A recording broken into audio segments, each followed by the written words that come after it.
اعوذ باللہ من الشیطان الرجیم بسم اللہ الرحمن الرحیم۔ السلام علیکم اسٹوڈنٹس، کیا حال ہے آپ کا؟ سب خیریت سے ہیں؟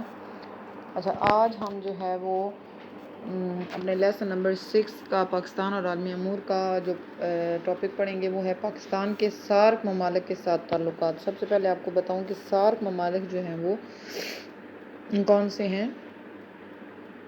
سارک جو ہے وہ جنوبی ایشیا کے ممالک کی تنظیم برائے علاقائی تعاون ہے، ٹھیک ہے؟ مطلب یہ کہ جو ممالک آپس میں تعاون کر کے چلتے ہیں کسی بھی مشکل وقت میں، یہ جنوبی ایشیا کے جو ممالک ہیں۔ یہ جو تنظیم ہے اس کا جو قیام تھا وہ 1985 میں عمل میں آیا، 1985 میں، ٹھیک ہے، 1985 میں عمل میں آیا تھا۔ اس تنظیم میں 8 ممالک شامل ہیں: پاکستان، بھارت، بنگلہ دیش، سری لنکا، نیپال، مالدیپ، بھوٹان اور افغانستان۔ یعنی پاکستان کے ساتھ اور 7 ممالک ہیں جو اس تنظیم کا حصہ ہیں۔ اس تنظیم کے جو مقاصد ہیں وہ کیا ہیں؟ ایک دوسرے کے مسائل کو سمجھنا اور باہمی اعتماد سازی کے لیے اقدامات کرنا، جنوبی ایشیا کے ممالک کے درمیان اجتماعی خود انحصاری کو بڑھانا اور مضبوط کرنا، رکنی ممالک کے درمیان معاشی، ثقافتی، ٹیکنالوجی اور سائنسی میدان میں باہمی تعاون اور مدد کو فروغ دینا، باہمی دلچسپی کی موضوعات پر بین الاقوامی سطح پر یکساں موقف اختیار کرنا، بین الاقوامی اور علاقائی تعاون کی تنظیموں کے ساتھ تعاون کرنا۔ پاکستان کے جو ہیں وہ سارک ممالک کے ساتھ تعلقات آپ کو بتاؤں گی میں، اس میں سارے جو 7 ہیں ممالک ان کے ساتھ تعلقات بتاؤں گی۔ سب سے پہلے جو ہم جس ملک کے ساتھ ہم پڑھیں گے وہ ہے پاکستان اور بھارت۔ پاکستان اور بھارت یعنی کہ پاکستان کے بھارت کے ساتھ تعلقات۔ پاکستان کے بھارت کے ساتھ تعلقات کیا ہیں؟ بھارت پاکستان کے مشرق میں واقع ہے، اس کا دارالحکومت دہلی ہے، اس میں پارلیمانی نظام رائج ہے۔ یہ بھارت کے بارے میں بتایا جا رہا ہے۔ جنوبی ایشیا کی علاقائی تعاون کی تنظیم سارک کے دائرہ میں دونوں ممالک میں تعاون بڑھانے کی کوششیں کی گئی ہیں۔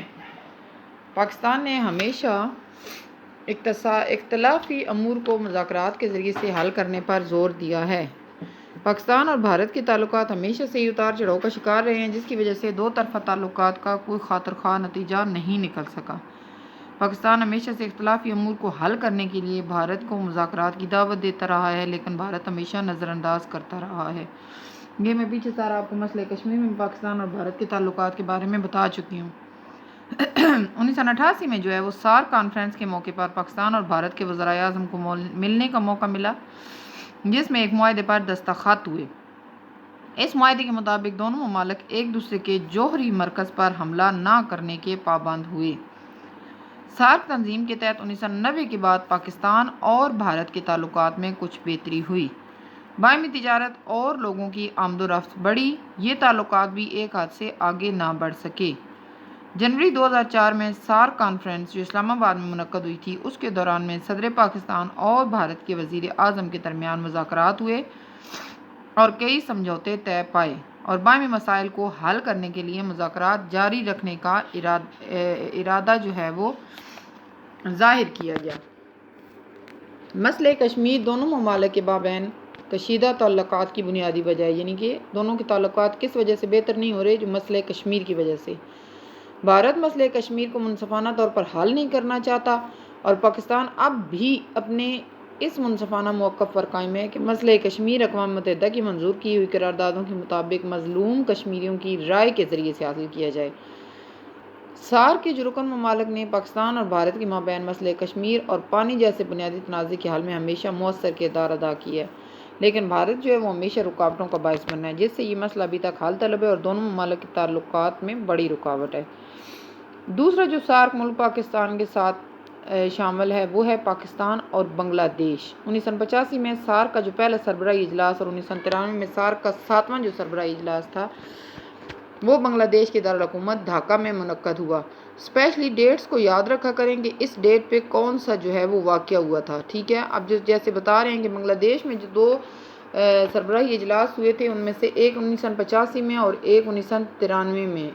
85 میں پہلا اور سارک کا جو 7واں سربراہی ہوا تھا وہ 1993 میں بنگلہ دیش کے اندر منعقد ہوا تھا۔ ان اجلاسوں میں سارک ممالک کے درمیان تجارت کو فروغ دینے کے لیے بہت سے اقدامات اٹھائے گئے۔ 1993 میں پاکستان اور بنگلہ دیش کے درمیان ٹریکٹروں کا ایک معاہدہ طے پایا، جس کی روح سے پاکستان نے بنگلہ دیش کو ٹریکٹر فراہم کیے۔ 2005 میں سارک کی 13ویں سربراہی کانفرنس ڈھاکہ میں منعقد ہوئی۔ ڈھاکہ بھی بنگلہ دیش کا حصہ ہے، جس میں بنگلہ دیش کی وزیر اعظم خالدہ ضیاء کو اگلے سال کے لیے سارک کا چیئرپرسن منتخب کیا گیا۔ اس اجلاس میں پاکستان نے متنازع امور کو حل کرنے پر زور دیا اور علاقائی تعاون اور ترقی کے لیے کشمیر کے مسئلے کے حل کو ناگزیر قرار دیا۔ بنگلہ دیش سے ہمارے اچھے تعلقات ہیں، لیکن ان تعلقات میں اتار چڑھاؤ آتے رہتے ہیں۔ وقت کے ساتھ ساتھ ان تعلقات میں بہتری آ رہی ہے۔ پاکستان اور بنگلہ دیش کے درمیان تجارتی تعلقات بھی قائم ہیں۔ دونوں ممالک کے تجارتی حجم میں بھی آہستہ آہستہ اضافہ ہو رہا ہے۔ آج میں آپ کو 7 ممالک کے اندر سے صرف 2 ممالک کے بارے میں نے آپ کو پڑھایا ہے، پاکستان اور بھارت، اور پاکستان اور بنگلہ دیش کے بارے میں 2 ہم جو ہے وہ لے کے چلیں گے ممالک کو، تاکہ یہ آپ کو ٹاپکس اچھی طریقے سے تیار ہو جائیں۔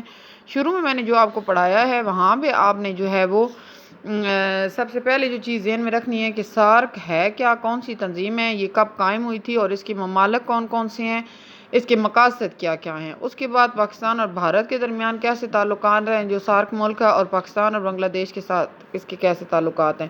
اچھے طریقے سے یاد کرنا ہے، شارٹ آنسر کوسچن اسی کے اندر سے انڈر لائن کرنے ہیں، اور جو ہے وہ اس کو لکھنا بھی ہے اور یاد بھی کرنا ہے اچھے طریقے سے۔ منتھلی ٹیسٹ کی بھی تیاری کرنی ہے اور ویسے بھی جو ہے وہ آپ کو یاد ہونا چاہیے۔ تو انشاءاللہ جو ہے وہ سمجھ آ گیا ہوگا آپ کو۔ اللہ حافظ۔